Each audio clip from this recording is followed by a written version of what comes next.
Hello, I'm DeanKind and welcome to Reviewz Retro Style! So I just played Pushover for the Super Nintendo and damn is this a blast from the past. I used to rent this game from Blockbuster when I was a kid and I loved it.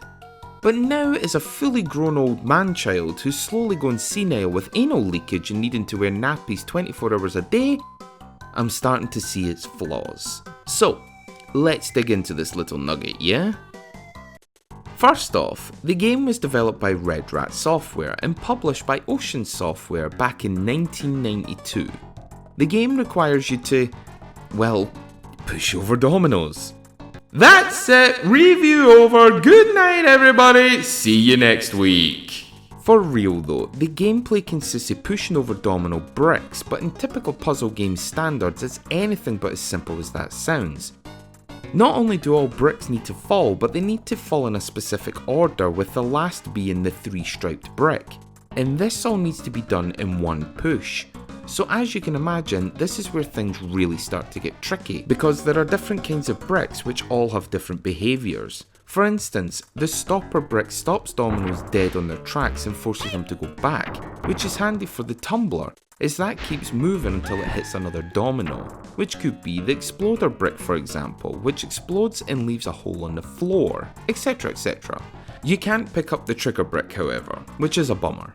Now, I know this sounds incredibly easy for you hardcore mega gamers out there, but hear me out. This game has 100 levels.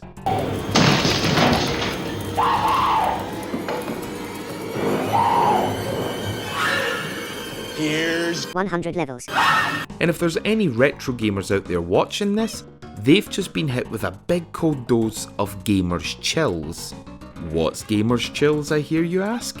Well, it's when you remember something back in the past that gives you a horrible sense of dread. And old gamers know that when a game has 100 levels in it, it usually means that the game becomes ridiculously hard later on. And yep, that's exactly what happens here with Pushover. It starts you off gently by giving you simple ass stages, move a brick or two here and there and push, nice and easy. And then it soon starts introducing these new bricks, but not too many new ones all at once so as to not overwhelm the player immediately, which is nice.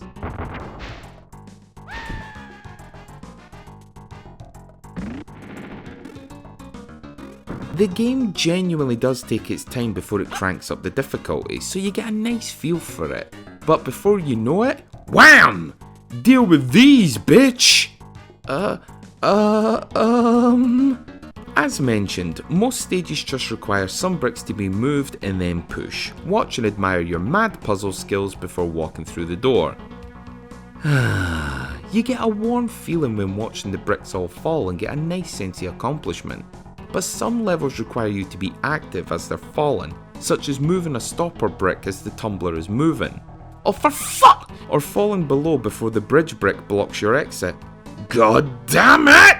So you always need to be on your toes. The best thing I learnt was to push the bricks at the start and see what goes wrong where, as there is no punishment for failing because there is unlimited tries.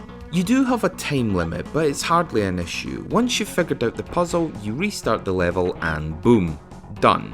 No penalties, no ifs or buts, just get it done within the time limit and make sure the trigger brick is the last domino to fall. You get tokens when you complete a stage, which is used to skip levels if you're really stuck and can't figure the puzzle out. Pfft, noob, I've never used these tokens.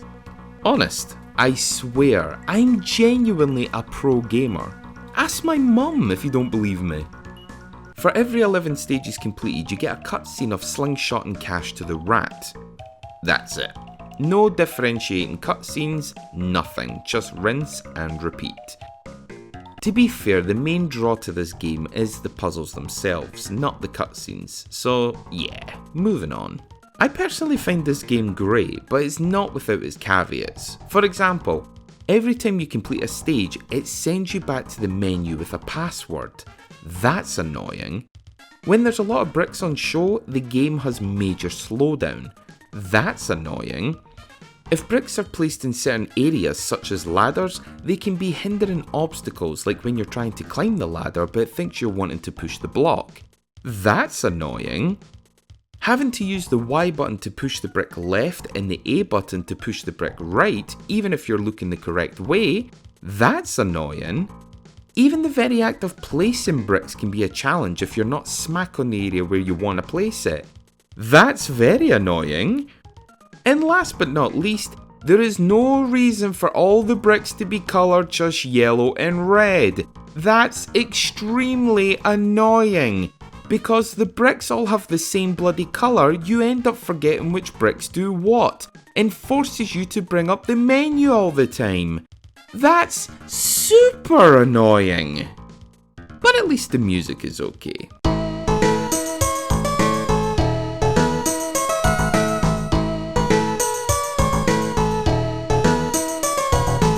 Some stages have decent tunes, but because there's 11 stages per world, the songs can get a little irritating, especially if you're stuck, and believe me, you will get stuck. There's nearly no sound effects going on, bar the tumbling bricks and the little ant falling. Pretty boring stuff. And the graphics are okay, I guess. The backgrounds are kinda cool, but for a simple puzzle game, it does the job. What bugs me though is the slowdown. When there is a lot of bricks on screen, it really changes the way the game feels and plays, because you try to rush around and sometimes you place a brick in the wrong area, and you try to pick it up only to pick up the wrong one, then you place that back down and... It can be frustrating as all hell, but the satisfaction of getting a big brick stage done on your own without a walkthrough or skipping a level is super satisfying. That's why I'm gonna give this a 6 out of 10. This really depends on your taste in games, however. If you're not into puzzle games at all, then you'll probably think this is bullshit and a 6 is way too high. But this is my opinion, and if you don't like it, then you can go and tell us how much you think I'm an idiot by watching a stream on Twitch at twitch.tv/FlickeringPixelz, which is a schedule of every Wednesday, Thursday and Friday. Yes, I am plugging our Twitch account. Deal with it.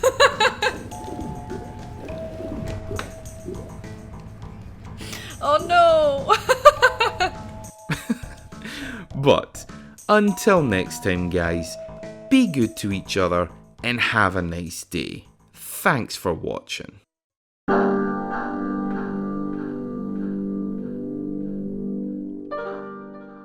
Yep, this is a wee game me and my brother used to play when we were younger. I've got fond memories of it, but he doesn't. He was too busy being pro in Pokemon or whatever, whereas I was mastering this. I like it, but I can totally see why people don't. I've read this was a branded game in the UK for Quavers Crisps, but when it got released for the Super Nintendo they removed the branding and changed it to collecting money. Weird.